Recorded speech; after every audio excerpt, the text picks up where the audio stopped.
Hello, good morning. Good morning, everyone. So this quarter will be focusing our TLE on ICT or on the ICT side. So for now, we'll be discussing about entrepreneurship. So medyo review na lang ito dahil na-discuss nyo na ito last grade 5. Okay, so let's start. So let me present my screen. So the ideal entrepreneur will be our first module for this quarter.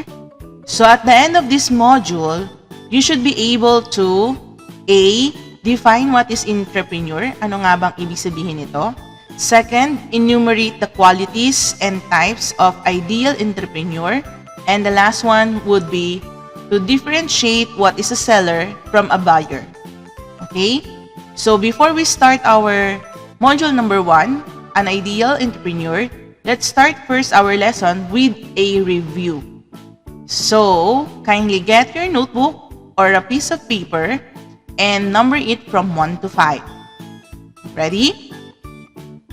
So, you're just going to write true if the statement is correct and false if it is not. Okay? Are you ready?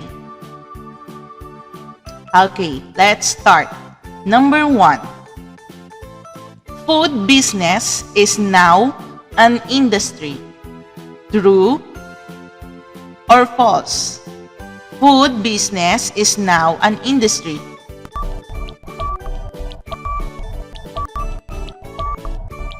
Okay, time's up. The correct answer is true. Okay, I hope you got the correct answer. Next, let's go to number 2. Preservation of food is becoming a popular hobby today, especially now in the time of pandemic.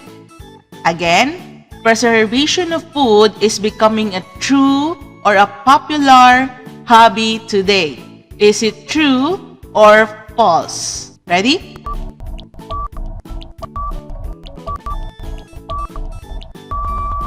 Okay, time's up.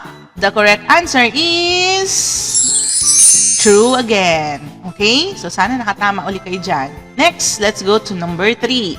Use ingredients that are not fresh and with wastage. Again, use ingredients that are not fresh and with wastage. Is it true or false?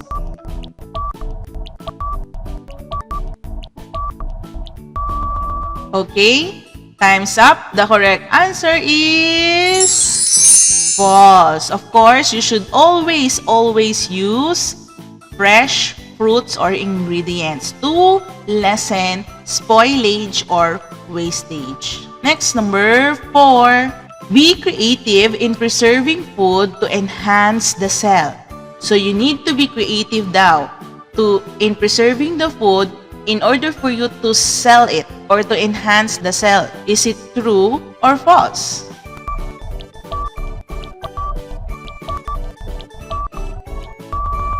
Time's up.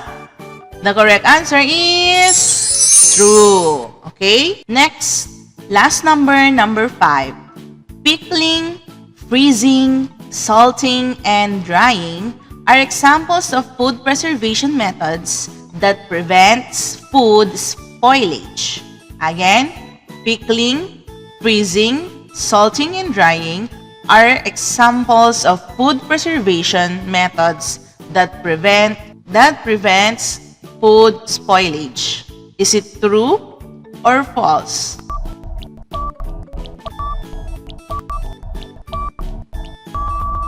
Okay, time's up. Of course, the correct answer is true. So those are some of the food preservation methods that we can use in order for us to prevent spoilage or avoid wastage of food. Okay? So count the number of checks, grade 6, and those who got perfect, you are very good. I'll give you 3 stars. For those who got 4, we'll get 2 stars. And for those who will get 3 or they got 3, will get 1 star. Okay? So take note, we are already on the third quarter. So let's move on now to our topic, which is the ideal entrepreneur. Are you ready? So first, I'll be showing to you a picture of someone. Let's see if you know him. Do you know him? Are you familiar with his face? Okay, so he is Henry C. Is his name familiar to you? Yes. So he is the owner of SM. Did you know that SM City North EDSA is the largest mall in the Philippines? Most of the SM malls were owned and developed by the late Henry C. Henry C. was a very successful entrepreneur. So siya lang naman yung businessman na behind all the success of SM malls. Okay? Since he is a very successful entrepreneur, let's try defining what is an entrepreneur. So, when we say entrepreneur, it is a person who meets the needs of other people by fulfilling their demands for products or services. It can be both. It can be products only, or it can be services, just like in a mall. You can buy things like products, or you can get their services like cutting your hair or watching movies there. Okay? So another definition of entrepreneur, it is a person who satisfies the needs and demands of the people through producing products and offers services to people. Okay? So just like Mr. Henry C., he offers a lot of things to people that they can acquire or they can purchase. They have a lot to offer to people. Okay? So just like a sari-sari store owner, a meat shop owner, and even the vegetable owner can be considered as a entrepreneur. Okay? So someone who owns a business, it can be small or it can be big. It can be like a company, but still an entrepreneur because they offer services or products to people. Okay? So, what are the things that an entrepreneur must have to be successful? What do you think? There are qualities and there are types that an entrepreneur must possess in order for him or her to be successful. Okay? Let's find out. So, an entrepreneur should have enough knowledge about her business. Second, should possess skills. Third, he or she must possess different characteristics that can help her with her business or store. Next, should possess also proper attitude towards work. And of course, should possess high quality values. Okay? Next, what does it take to be a successful entrepreneur? So, katulad ni Henry C., it's not easy to be the richest man or to be the most successful entrepreneur in the Philippines. Hindi lang yun basta-basta. So, there are things or qualities of an ideal entrepreneur that he or she must possess in order for her or him to be successful. So, I'll be showing some pictures that will describe what are those qualities, and you're going to try to name or identify those pictures. Okay? Are you ready? So, let's see the first picture. Or what do you think about the quality that is being shown in those pictures? You have a clue there at the bottom. What do you think is that? Can you complete the name? Yes. The correct answer is industrious. When we say industrious, he or she displays hard work and perseverance in the face of challenges, utilizes skills to diligently carry out tasks or make goods. Okay, let's move on to the next quality. What do you think is that quality that is being presented by those pictures? Look at Look at the first picture. And the second one. It shows being, the correct answer is innovative. So when we say innovative, it means that he or she has the ability to envision future needs or demands and create new opportunities, products, and services to meet these demands. Now, let's go to the third picture or third quality. So as you can see in the first picture, he is Pinocchio, while the other one, the second picture, shows truth. So it means an entrepreneur must possess what kind of quality? He or she should be blank. Correct. So the correct answer is honest. He or she does not engage in deceptive or fraudulent acts. Display sincerity at all times. Next, fourth picture. What quality is being presented in that picture? The correct answer is persistent. When we say persistent, he or she does not easily give up or let go. Fifth picture. It shows what? What kind of quality? Yes, that is caring. So an entrepreneur should possess a quality or should be caring. When we say caring, he or she understands the feelings, concerns, and needs not only of his or her customers, but also his or her workers. Next picture. What do you think is that quality that an entrepreneur should possess? He or she should be helpful. Correct. So when we say helpful, from the word itself, help, it means helpful is being always available to provide assistance. Let's go to number 7. This is the seventh quality that an entrepreneur should possess. He or she should have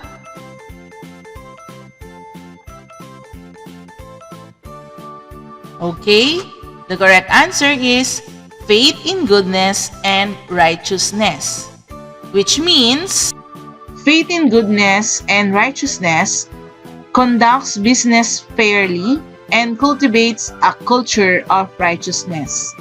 Now let's go to number 8. Look at those pictures. What do you think is the quality that is being shown in those pictures? Okay, the answer is organized yet flexible. So an entrepreneur should be organized yet flexible, is able to adapt to any change yet remain logical and organized. And let's go to number 9.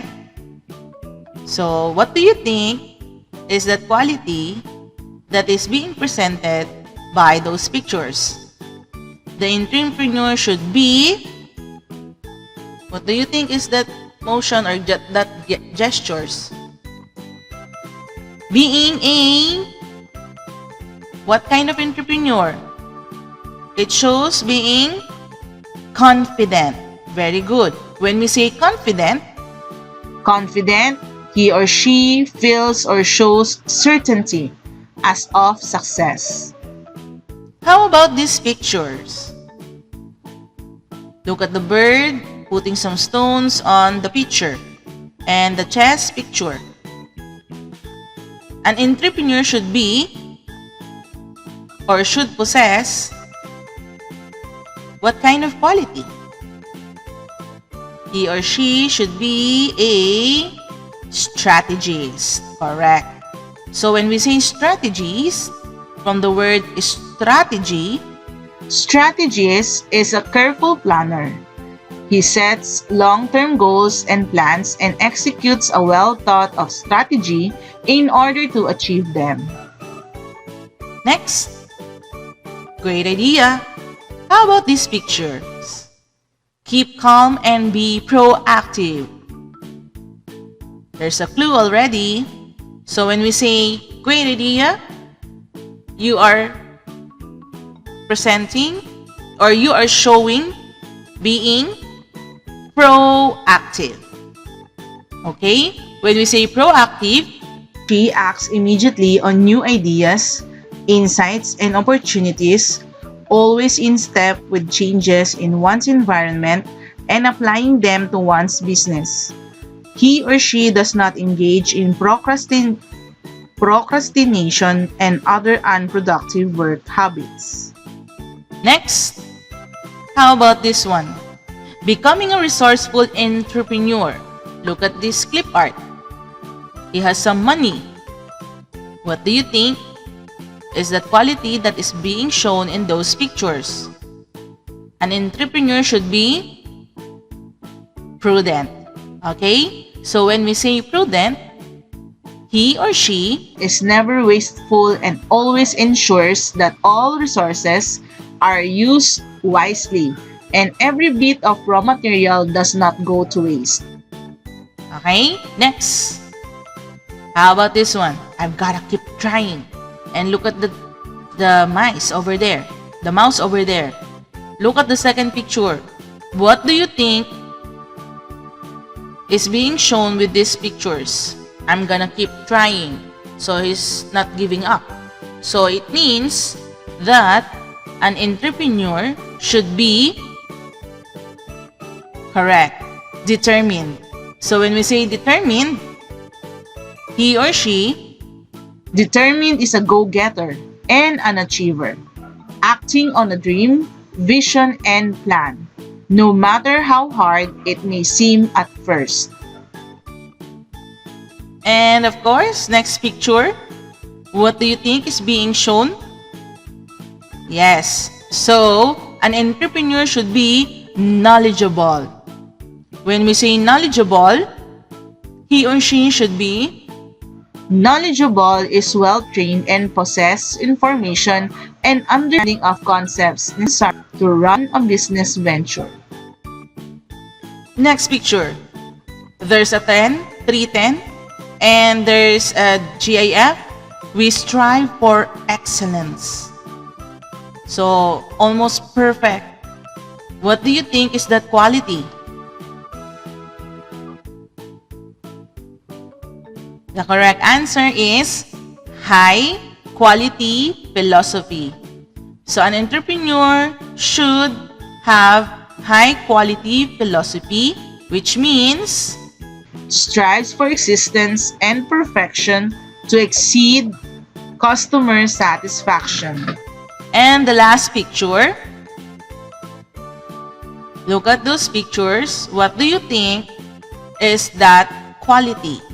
Or the quality that is being shown by those pictures? An entrepreneur should be a risk taker. So when we say risk taker, he or she takes calculated risks and knows how to match opportunities with market realities. He or she takes on risks, anticipating business profitability and chances of success. So again, we have 16 qualities that an ideal entrepreneur should possess in order for him or her to be successful. Okay? Now, let's try to discuss or learn what are the types of entrepreneur. So we have 4 types of entrepreneur. The first type is called the social entrepreneur. When we say social entrepreneur, they offer products and services with the overall intention of creating social good. An example of this is Mr. Henry Mott Munoz. He founded Educacion PH, which is a platform that connects students to educational opportunities like scholarship. So he builds something, a business, or an organization that will help other people. That is the social good. Then, the second type is called the serial entrepreneur. He or she sets up businesses or brings them to a stage of development from where they can move on to the next project either by selling, binibenta, or handling over the business to a successor. So it means pinapasa siya. Kaya siya tinawag na serial. Merong sinusunod. Okay? It can be a single person or a group of successors. Usually, it is done pag may mga family business. Okay? It is passed through generations. But, it should retain some degree of investment. Meron pa ring investment yung pinaka-boss or yung pinaka-head ng business. Okay? Third type of an entrepreneur is the lifestyle entrepreneur, wherein they choose a business that would reflect their passion. Their focus is on doing something that they love rather than pursuing profit. So, mas nangingibabaw yung kagustuhan nila or yung hobby nila, yung love nila sa ginagawa nila, kaysa sa pagkita or kumikita. Okay? Lalo na kapag if their business is about their hobby or their interest. Okay?